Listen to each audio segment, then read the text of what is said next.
I think that question was postponed. Well, tomorrow will be another day, and there will be something that'll make it clear, or there will be elections, and Hamas will be forced to run on a record of poor policy performance, forgetting the fact that the split made elections impossible, and that a new round of elections would not be possible unless there were some West Bank Gaza reconciliation. So American policy, I think, had some pieces missing under the Bush administration.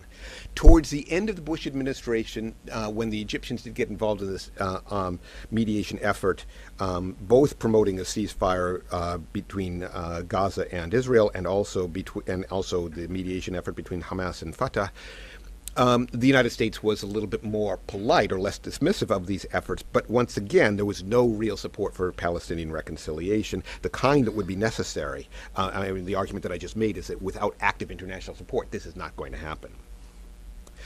Obama comes in and has already stole my thunder. Essentially, what you see is, I think, a softer version of the same policy.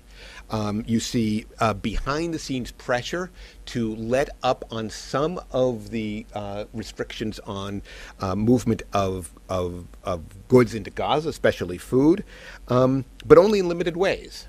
And in fact, if anything, a support for harsher restrictions or for more enforcement of the restrictions, especially on the Egyptian Gaza border, in ways to ensure that the screws really get put on Hamas. And if I read the signals correctly, and I may not, also working, I should say, advising the Israelis about the possible negative political repercussions of certain permutations of a Shalit deal. That is to say, a deal between Israel and Shalit would have all sorts of domestic Palestinian political repercussions. From the legal, all of a sudden Hamas deputies come out and Hamas has a quorum in the Legislative Council again. To the symbolic, Hamas was able to get its prisoners out. To the really embarrassing for Fatah, Hamas may get some Fatah prisoners out, whereas Fatah negotiators always let Hamas prisoners rot, and this sort of thing. So there are all these possible political implications of it, which, again, if I read the signals correctly, the United States has been trying to put on the table to ensure that they're factored into any deal or lack of deal. How will things continue? My third question, how will things continue, or how will things end if American policy doesn't change? Well, the glib answer is that they'll end with another war. But that's not a good answer, because I don't think a war would end things.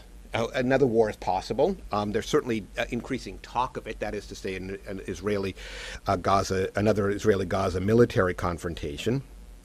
I don't think that's inevitable at any specific point, but I think it's with every day that this problem goes on, it probably becomes slightly more likely. But I'd go to that second part. It wouldn't resolve anything. I mean, the simple fact is that the Hamas was a movement that was born under Israeli occupation. I cannot imagine a form of Israeli occupation, reoccupation of Gaza. First, I can't imagine it being politically sustainable in Israel, a sustained Israeli military reoccupation of Gaza. And second, I can't imagine that they could do in 2010 what they were not able to do in the 1980s and 1990s. And so it doesn't, in a sense, resolve things for Israel if the goal is to throw Hamas out of power. What I can say is, I mean, so that is, in a sense, a likely outcome, but not a likely resolution. Two sorts of happy endings that people like to talk about, I think, are unlikely, as I've said.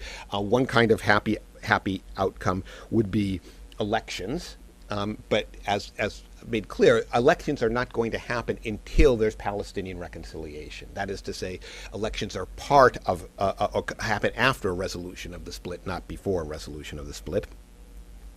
And a second happy outcome that I think this administration is sort of banking on is some kind of diplomatic process, some kind of peace agreement. Again, this administration is made up of intelligent people, and they see the obstacles as much as anybody else. But perhaps the hope is of some kind of diplomatic breakthrough that at least would make a negotiated diplomatic solution to the Israeli-Palestinian dispute politically thinkable in a way that it is not now. That might